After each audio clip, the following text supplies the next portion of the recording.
कृष्णाय वासुदेवाय हरये परमात्मने प्रणनाथ क्लेशनाशाय गोविन्दाय नमो नमः। नमो पंकजनाभय नमो पंकजमालिने नमो पंकजनेत्राय नमस्ते पंकजांग्रये।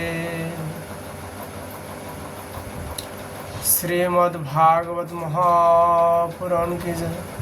श्रीमद्भागवत महापुराण की जय। बद्री विशाल भगवान की जय। नर नारायण भगवान की जय। नारद जी भगवान की जय। वैष्णदेव जी भगवान की जय। सुखदेव गोस्वामी जी की जय। परीक्षित जी महाराज की जय। सूत जी महाराज की जय। शौनक आदि ऋषियों की जय।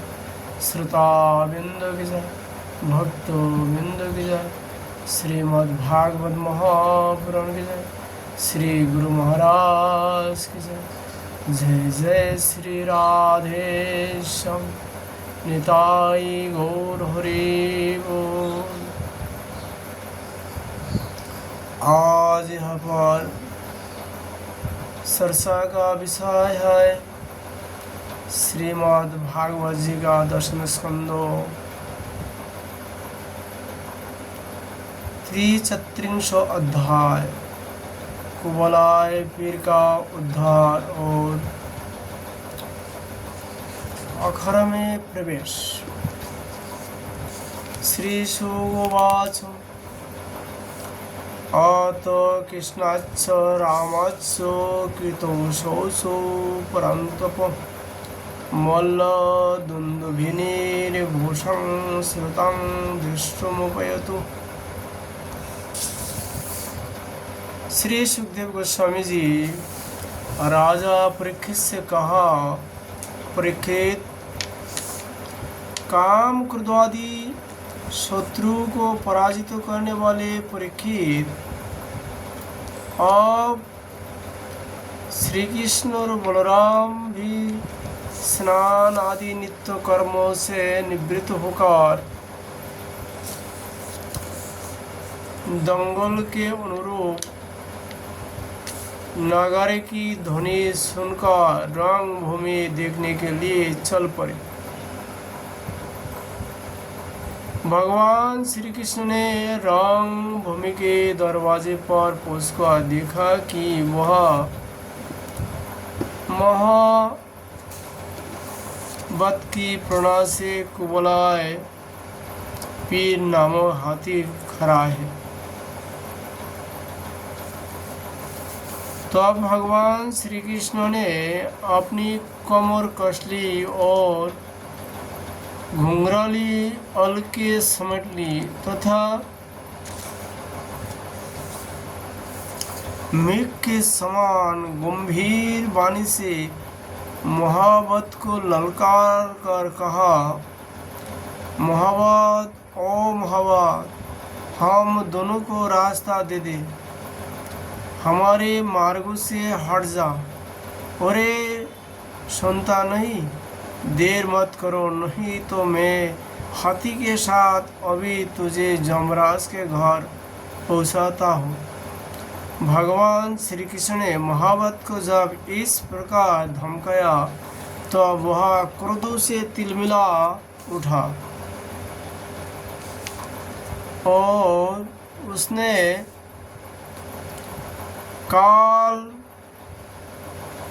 मृत्यु तथा जमराज के समान अत्यंत भयंकर कुबलाय पीर को अंकुश की मार से क्रोधित करके श्री कृष्ण की ओर बढ़ाया।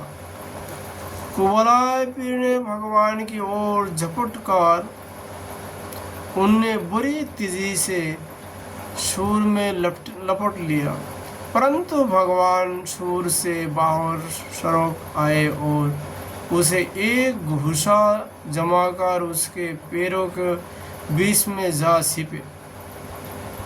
उन्हें अपने सामने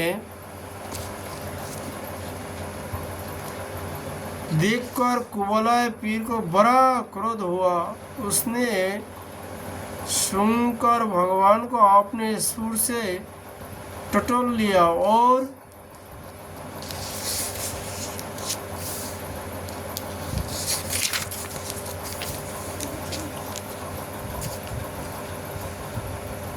पकड़ भी लिया, परंतु उन्होंने बलपूर्वक अपने को उससे से छुड़ा लिया। इसके बाद भगवान उस बलवान हाथी की पूंछ पकड़कर खेल खेल में ही उसे 100 हाथ तक पीछे घसीट लाए, जैसे गरुड़ सांप को घसीट लाते हैं। जिस प्रकार घूमते हुए बांसुरी के साथ बालों घुमाता है, अथवा स्वयं भगवान श्री कृष्ण जिस प्रकार बांसुरी से खेलते थे, वैसे ही वे उसकी पूंछ पकड़कर उसे घुमाने और खेलने लगे। जब वह दाएं से घुमाकर उनको पकड़ना चाहते हैं तब वे बाएं आ जाते, और जब वह बाएं की ओर घुमाता तब वे दाएं घूम जाते। इसके बाद हाथी के सामने आकर उन्होंने उसे एक घुसा जमाया और वे उसे गिराने के लिए इस प्रकार उसके सामने से भागने लगे, मानो वह अब सू लेता है तब सू लेता है। भगवान श्री कृष्ण ने दौड़ाते दौड़ाते एक बार खेल खेल में ही पृथ्वी पर गिरने का अभिनय किया और झट वहाँ से उठकर भाग खड़े हुए। उस समय वह हाथी क्रोध से जल भून रहा था। उसने समझा कि वे गिर पड़े और बड़े जोर से अपने दोनों दांत धरती पर मारे। जब कुबलाए पीर का यहाँ आक्रमण व्यर्थ हो गया तो अब वह और भी चीर गया। महावतों की प्रेरणा से वह क्रुद्ध होकर भगवान श्री कृष्ण पर टूट पड़ा। भगवान मधुसूदन ने जब उसे अपनी ओर झपटाते देखा तब उसके पार चले गए और आपने एक ही हाथ से उसकी सूर पकड़कर उसे धरती पर पटक दिया।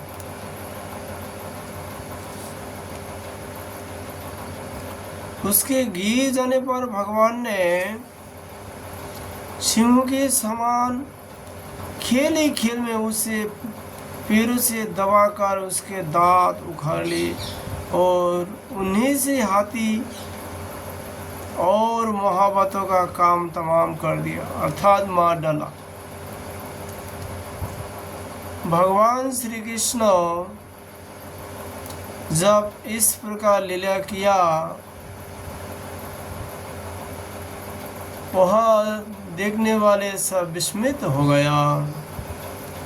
सुखदेव गोस्वामी जी राजा परीक्षित से कहा, परीक्षित, मरे हुए हाथी को छोड़कर भगवान श्री कृष्ण ने हाथ में उसके दांत लिए ही रंगभूमि में प्रवेश किया। उस समय उनकी शोभा देखने ही योग्य थी। उनके कंधे पर हाथी का दांत रखा हुआ था। शरीर रक्त और मत की बूंदों से सुशोभित था और मुंह कमल पर पसीने की बूंदें झलक रही थी। सुखदेव गोस्वामी जी कहते, परीक्षित, भगवान श्री कृष्ण और बलराम दोनों को ही हाथ में कुबलाए पीर के बड़े बड़े दांत शस्त्र के रूप में सुशोभित हो रहे थे और कुछ ग्वाल उनके साथ साथ चल रहे थे। इस प्रकार उन्होंने रंगभूमि में प्रवेश किया। जिस समय भगवान श्री कृष्ण बलराम जी के साथ रंगभूमि में पधारे, उस समय वे पहलवानों को वज्र कठोर शरीर, साधारण मनुष्यों को नर रत्नों, स्त्रियों को मूर्तिमान, कामदेव गोपियों को सजोन, दुष्ट राजाओं को दंड देने वाला शासक, माता पिता के सामने बड़े बुरों को शिशु, कंस को मृत्यु और ज्ञानी को विराट जोगियों को परम तत्व और भक्त श्रवणी विष्णु वंशियों को अपने इष्ट देव जान पड़े। सबने अपने अपने भाव अनुरूप क्रुश रुद्र अद्भुत श्रृंगार हर्ष वीर वत्सल्य भयानक विभत्स शांत और प्रेम भक्ति रस का अनुभव किया। जिसका जैसा भाव था भगवान श्री कृष्ण और बलराम जी को उपस्थित सभी लोगों ने अपना अपना भाव अनुसार उनको दर्शन करने लगे। जिसका मन में जैसा भाव था वैसे ही उनको दिखाई पड़ा। राजन, वैसे तो कंस बड़ा धीर वीर था, फिर भी जब उसने देखा कि इन दोनों ने कुबलाए पीर को मार डाला तब उसकी समझ में यह बात आई कि उनको जीतना तो बहुत कठिन है।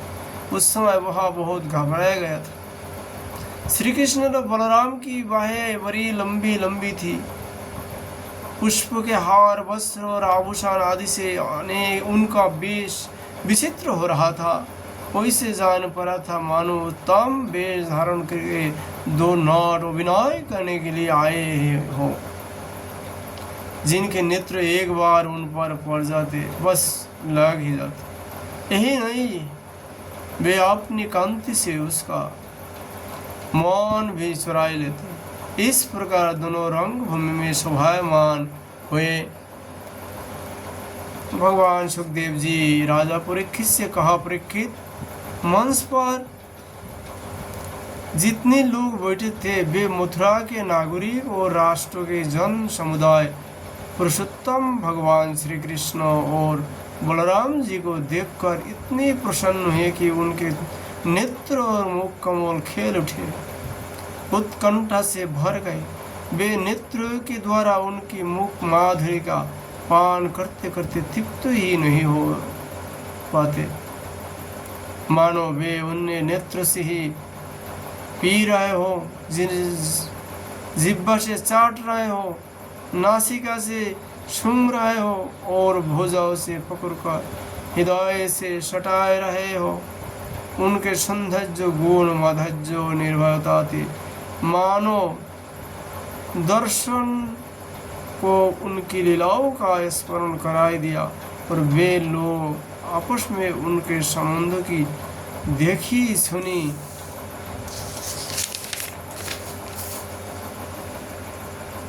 बात कहने सुनने लगे। ये दोनों साक्षात भगवान नारायण की अंश है। इस पृथ्वी पर वसुदेव जी के घर में अवतीर्ण हुए हैं। अंगुली से दिखलाकर ये सावले सोलने कुमार देवकी की गर्भ से उत्पन्न हुए हैं।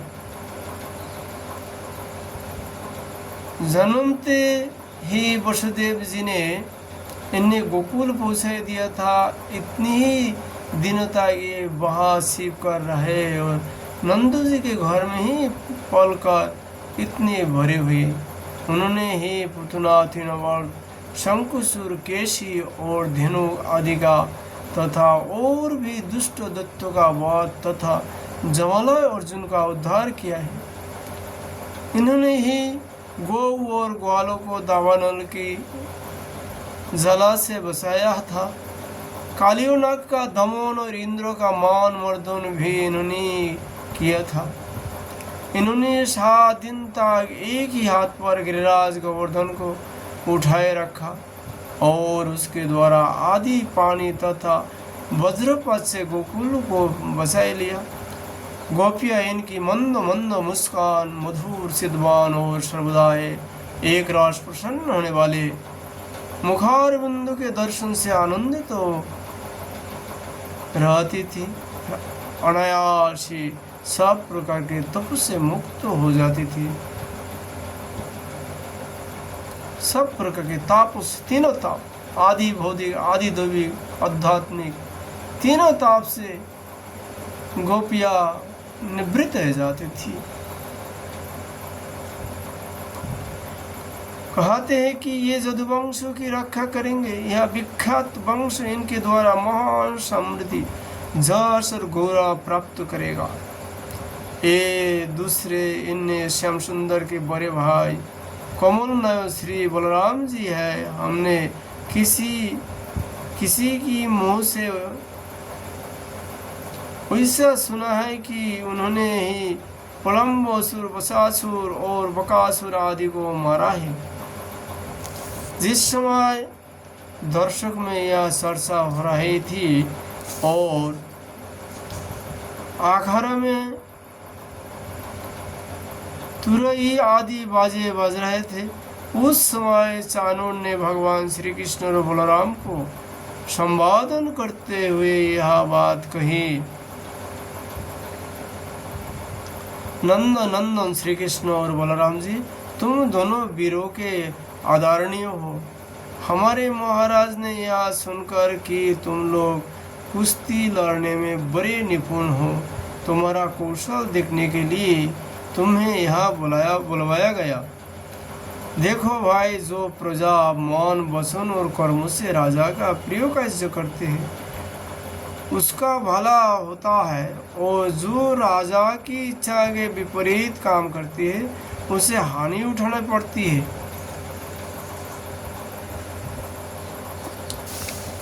यह सभी जानते हैं कि गाय और बछड़े चराने वाले ग्वालिये प्रतिदिन आनंद से जंगल में कुश्ती लड़कर खेलते रहते हैं और गाय चराते रहते हैं। इसलिए आओ हम और तुम मिलकर महाराज को प्रसन्न करने के लिए कुश्ती लड़े। वैसा करने से हम पर सभी प्राणी प्रसन्न होंगे, क्योंकि राजा सारी प्रजा का प्रतीक है। चाणूर और मुष्टिक नाम पहलवान इस प्रकार भगवान श्री कृष्ण और भगवान बलराम जी को कहने लगे। सुखदेव गोस्वामी जी कहते हैं, परीक्षित, भगवान श्री कृष्ण तो चाहते ही थे कि इनसे दो दो हाथ करे, इसलिए उन्होंने चाणूर की बात सुनकर उसका अनुमोदन किया और देश काल के अनुसार यह बात कही। चाणूर, हम भी इन भोजराज कंस की वनवासी प्रजा है। भगवान श्री कृष्ण कहने लगे बलवान चाणूर से इस प्रकार, हमें इनकी प्रसन्न करने वाला प्रयत्न अवश्य करना चाहिए, इसमें हमारा कल्याण है। किंतु चाणूर, हम लोग अभी बालक हैं, इसलिए हम अपने समान बल वाले बालक के साथ ही कुश्ती लड़ने का खेल करेंगे। कुश्ती समान बल वालों के साथ ही होनी चाहिए, जिससे देखने वाले सभासदों को अन्याय के समर्थक होने का पाप ना लगे। चाणूर ने कहा, ओजी, तुम और बलवान न बालक हो और न तो किशोर, तुम दोनों बलवानों में भी श्रेष्ठ हो। तुमने अभी 1000 हाथियों का बल रखने वाले कुवलय पीर को खेल ही खेल में मार डाला, इसलिए तुम दोनों को हम जैसे बलवान के साथ ही लड़ना चाहिए। इसमें अन्याय की कोई बात ही नहीं है। इसलिए श्री कृष्ण, तुम मुझ पर अपना जोर आजमाओ और बलराम के साथ मुष्टि लड़ेगा। चाणूर ने इस प्रकार भगवान श्री कृष्ण का सामने बात रखे। आज हम लोग श्रीमद् भागवत जी का कथा यही विश्राम करता हूँ। इति श्रीमद् भागवते महापुराण परमहंस संहितायां दशम स्कंदे पूर्वार्धे कुवलय पीरपद नाम 33 अध्याय। श्रीमद् भागवत महापुराण की जय जय श्री राधे।